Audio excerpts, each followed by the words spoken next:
सभी को झुकने के लिए कहता है और हम देखते हैं उस स्टैचू की आंखों से आग निकलने लगती है जो कि एक आदमी को जलाकर राख कर देती है और सभी लोग ये देखकर डर जाते हैं और उन्हें कुछ समझ नहीं आ रहा होता।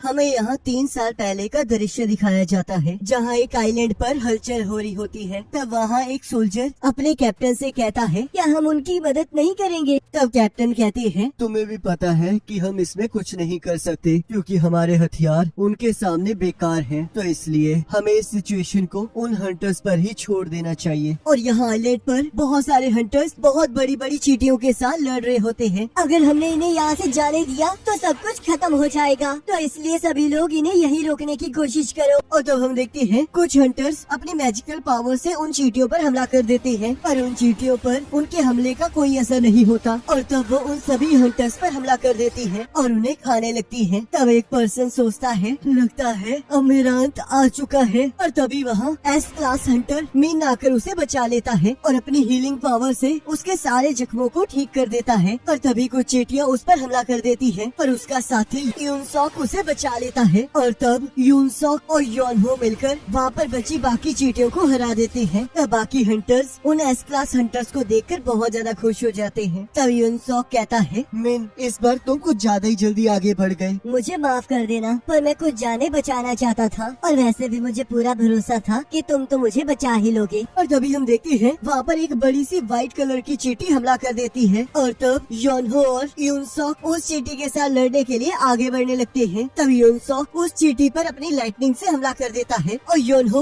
उस चींटी के दांतों को तोड़ देता है और उसके बाद उसी के दांत को उसके शरीर के आर पार कर देता है जिससे वो मर जाती है। और तभी हम देखते हैं वैसे ही व्हाइट कलर की और भी बहुत सारी चींटियां उनके ऊपर हमला करने आ रही होती है। तब योनहो कहता है लगता है अब तो और भी ज्यादा मजा आने वाला है। और तब वो और यूनसॉक मिलकर उन चींटियों पर भी हमला कर देते हैं। तब यहाँ एक एस क्लास हंटर उनकी लड़ाई को दूर से देखते हुए कहता है लगता है वो लोग टाइम से वहाँ तक पहुँच गए थे, तो अब हमें इन्हें संभालना होगा। और यहाँ उसके साथ और भी बहुत सारे हंटर्स होते हैं। तब चोए अपनी आग से रेड कलर की चींटियों को मार देता है और व्हाइट कलर की चींटियों को कुछ नहीं होता। और तब वो बाकी हंटर्स को व्हाइट कलर की चींटियों पर हमला करने के लिए कहता है। तब हमें 10 साल से भी पुरानी बात बताई जाती है जिसके अकॉर्डिंग एक दिन अचानक से इस दुनिया में एक पोर्टल खुला जो कि इस दुनिया को अलग अलग डायमेंशन से लिंक करता है और उसके अंदर बहुत सारे मॉन्स्टर्स रहते हैं, पर उन्हें मारने के लिए इंसानों के नॉर्मल हथियार किसी काम के नहीं थे। और तब उनके साथ लड़ने के लिए कुछ इंसान आए जिनके पास कुछ स्पेशल एबिलिटीज आ गई थी और तब से उन्हें हंटर्स कहा जाने लगा। ये हंटर्स अपनी पावर्स के अकॉर्डिंग अलग अलग रैंक में डिवाइड किए जाते हैं, जिसमें से सबसे टॉप पर है एस रैंक, उसके बाद ए, बी, सी, डी और सबसे लास्ट में ई रैंक। और जब एक हंटर की पावर अवेकन हो जाती है तो वो चाहे जितनी मर्जी कोशिश कर ले पर वो अपनी एबिलिटी को आगे अपग्रेड नहीं कर सकता। तब हमें प्रेजेंट में एक शहर दिखाया जाता है जहाँ एक कंस्ट्रक्शन बिल्डिंग में हम एक पोर्टल खुला हुआ देखते हैं। तब यहाँ किम अपने अगले मिशन के लिए डंजन में जाने के लिए तैयार खड़ा होता है, पर तभी उसका दोस्त पार्क भी वहाँ आ जाता है। तब किम कहता है आखिरकार तुम यहाँ क्या कर रहे हो? मुझे तो लगा था कि तुमने हंटर के तौर पर काम करना बंद कर दिया है। मेरी वाइफ फिर से प्रेग्नेंट हो गई है। तो इसका मतलब तुम इस मिशन से पैसे कमाना चाहते हो। पर तुम चिंता मत करो, अगर ये मिशन सक्सेसफुल रहा तो हमें बहुत सारे पैसे मिलने वाले हैं। मुझे तो बस चिंता इस बात की हो रही है कि मैं तुम्हारे साथ उन चीजों के साथ लड़ भी पाऊंगा। और तब वहाँ हमारा मेन कैरेक्टर संग आ जाता है और सभी लोग उसे देखकर बहुत खुश हो जाते हैं। आखिरकार ये क्या हो रहा है? क्या ये सबसे ज्यादा स्ट्रॉन्ग है जिस वजह से सभी लोग इसे देखकर खुश हो रहे हैं? ना ना, जैसा तुम सोच रहे हो इससे बिल्कुल उल्टा है। ये तुम्हारे हंटर की जॉब को छोड़ने के बाद आया है और ये मैनकाइंड का सबसे कमजोर हंटर है। ये तो ई रैंक के डंजन में भी जख्मी होके हॉस्पिटलाइज हो गया था। क्या ये सच में इतना ज्यादा कमजोर है? हाँ बिल्कुल, और अगर ये यहाँ पर है तो इसका मतलब ये मिशन बहुत आसान होने वाला है, तो इसलिए जोर जोर से बातें करना बंद करो, कहीं वो सुन ना ले। तब संग सोचता है मैंने पहले ही सबको सुन लिया है, पर जो भी वो कह रहा है वो बिल्कुल सच है। तब जूही उससे मिलने वहाँ जाती है और कहती है आखिरकार तुम्हारे फेस को क्या हुआ है? कुछ नहीं, ये तो बस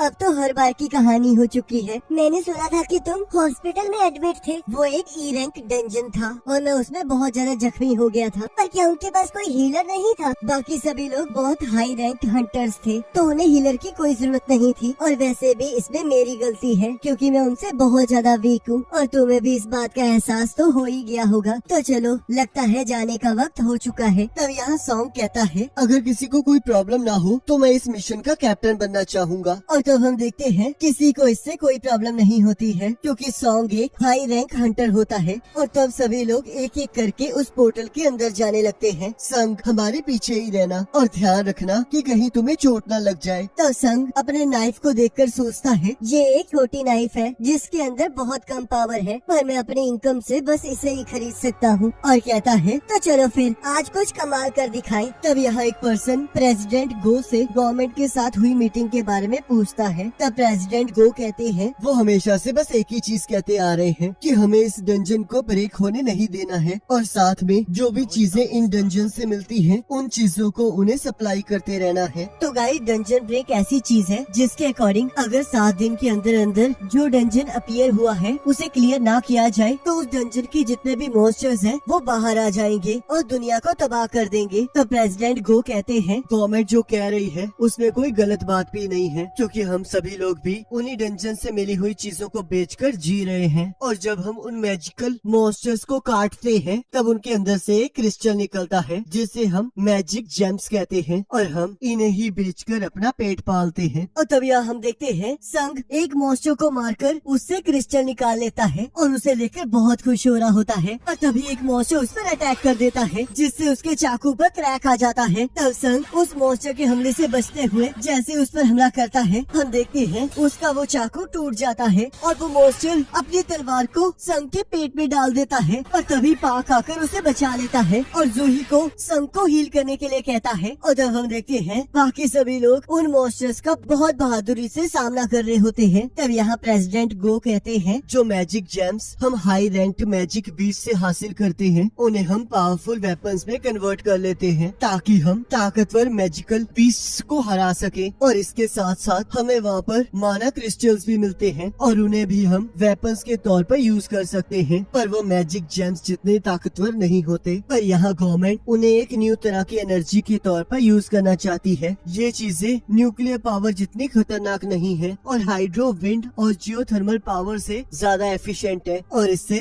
थर्मल पावर से भी कम एयर पोल्यूशन होता है। तो इसलिए जिस वजह से ये एक आइडियल ग्रीन एनर्जी है। गवर्नमेंट मोना क्रिस्टल्स और मैजिक जेम्स को यूज करके इलेक्ट्रिसिटी को जनरेट करने के तरीकों को ढूंढ रही है, और ये सारी चीजें हंटर्स के द्वारा लाई हुई चीजों पर डिपेंड करती है। तो इसलिए हंटर्स बहुत ज्यादा इम्पोर्टेंट है। तब यहाँ वो हंटर्स उस डंजन के बॉस को हरा देते हैं। तब जूही संग से कहती है, आखिरकार तुम हंटर क्यों बनना चाहते हो? किसी दिन देखना तुम्हें इस वजह से जरूर कुछ हो जाएगा। तुम्हें इस बार बहुत ज्यादा चोट लगी है। तब संग सॉरी मांगता है और जूही उस पर बहुत ज्यादा गुस्सा होती है। और तब यहाँ सभी लोग मैजिक जेम्स और मोना क्रिस्टल्स को इकट्ठा कर रहे होते हैं। तब संग सोचता है, तो आखिरकार ये खत्म हो ही गया, पर इन सब से मैं बस एक क्लास जेम ही हासिल कर पाया। क्या मैं इसके लिए अपनी जिंदगी खतरे में डाल रहा था? और तभी उन्हें एक केव दिखाई देती है। तब एक पर्सन कहता है, क्या ये एक डबल डंजन है? मैंने इसके बारे में काफी कुछ सुना है। तब एक लड़की कहती है, शायद तुमने सही कहा है, क्योंकि चाहे हमने इस डंजन के बॉस को हरा दिया है, पर फिर भी ये डंजन अभी तक क्लोज नहीं हुई है। तब किन कहता है, तो शायद हमें इस केव के अंदर और भी काफी सारी चीजें मिल सकती हैं। तब सॉन्ग कहता है, हमें इस सिचुएशन में हंटर्स एसोसिएशन को रिपोर्ट करनी चाहिए और उनके इंस्ट्रक्शंस के अकॉर्डिंग काम करना चाहिए। तब किन कहता है, तो क्या आप ये कहना चाहते हो कि जो हंटर्स हमारे बाद आएंगे हम बाकी बची चीजें उनके लिए छोड़ दें? तब पाक कहता है, ये बस एक डी रैंक डंजन है, तो इसलिए हमें आगे बढ़ते रहना चाहिए। इसकी वाइफ प्रेग्नेंट है और यहाँ तो बहुत कम मोना क्रिस्टल्स है, तो इसलिए हमें आगे बढ़ते रहना चाहिए। तब सॉन्ग कहता है, मैं तुम्हारी बात से सहमत हूँ, पर ये बात भी सच है कि इसके आगे कोई अननोन खतरा हमारा इंतजार कर रहा हो सकता है। तो चलो फिर वोट करते हैं। और तब हम देखते हैं वोट जाने और न जाने के बीच में टाई हो जाता है। तब सॉन्ग कहता है, अब बस संग ने ही वोट नहीं दिया है, तो बताओ तुम क्या करना चाहते हो? तब संग सोचता है, मैं जानता हूँ कि ये डी रैंक डंजन मेरे लिए बहुत ज्यादा मुश्किल है, पर मेरे फादर के गायब होने के बाद मैं ही हूँ जो कि अपनी फैमिली के लिए पैसे कमा रहा है। मेरी माँ इस टाइम हॉस्पिटल में है और मेरी बहन को कॉलेज जाना है, तो उसके लिए मुझे पैसों की बहुत ज्यादा जरूरत है। और तब वो अंदर जाने के फेवर में वोट करता है। और तब हम यहाँ देखते हैं एक जगह पर एक ब्लैक क्रिस्टल की मदद से सभी हंटर्स को उनकी पावर्स के अकॉर्डिंग रैंक्स में बांटा जा रहा होता है और बाहर अलग अलग एजेंसीज उन हंटर्स को हायर करने के लिए उन्हें कन्विंस कर रही होती है। तब यहाँ एक पर्सन चॉय को बताता है कि हमारे एसोसिएशन में एक बी रैंक हंटर और 2 सी रैंक हंटर्स ज्वाइन करने के लिए मान चुके हैं और सब कुछ बहुत आराम से चल रहा है। तब चॉय कहता है तुम बहुत अच्छा काम कर रहे हो, तो इसलिए अगर तुम्हें कोई भी टैलेंट दिखाई दे तो उसे बिना कुछ सोचे समझे रिक्रूट कर लो। पर मुझे लगता नहीं है कि हमें चाह जैसी कोई हंटर मिलेगी। और तब यहाँ शहर में 2 लोग किसी लेडी का पर्स लेकर भाग जाते हैं और हम देखते हैं तभी वहाँ चा आ जाती है और उन दोनों चोरों को सबक सिखाती है और उनसे उस लेडी का बैग भी ले लेती है। तब सभी लोग उसे देखकर बहुत खुश हो जाते हैं और वो बढ़ती हुई भीड़ को देखकर वहाँ से चली जाती है। और यहाँ हम देखते हैं सभी लोग केव के अंदर जा रहे होते हैं। तब एक पर्सन कहता है बॉस के हार जाने के बाद ये पोर्टल्स 1 घंटे के अंदर अंदर बंद हो जाते हैं और हम लोग यहाँ पर पिछले 40 मिनट से चल रहे हैं, तो इसलिए अब हमारे पास सिर्फ 20 ही मिनट बाकी है। तब संग जूही से कहता है मुझे माफ कर देना कि मेरे वोट की वजह से तुम्हें भी यहाँ अंदर आना पड़ा। क्या तुम ठीक हो? आखिरकार कोई इस हालत में ठीक कैसे हो सकता है? क्या तुम्हें एहसास भी है कि अगर वो तुम पर थोड़ा और ऊपर वार कर देता तो तुम उसी टाइम मारे जाते। मैंने बड़े ही मुश्किल से तुम्हारे जख्मों को ठीक किया है और देखो तुम तो पागलों की तरह यहाँ अंदर ही घुसते आ रहे हो। क्या तुम्हारा दिमाग खराब है? तब संग उससे माफी मांगते हुए सोचता है ये सिर्फ इस बी रैंक हीलर जूही की ही बदौलत है कि मैं अब तक जिंदा हूँ। तब जूही कहती है अगर तुम सच में मुझसे माफी मांगना चाहते हो तो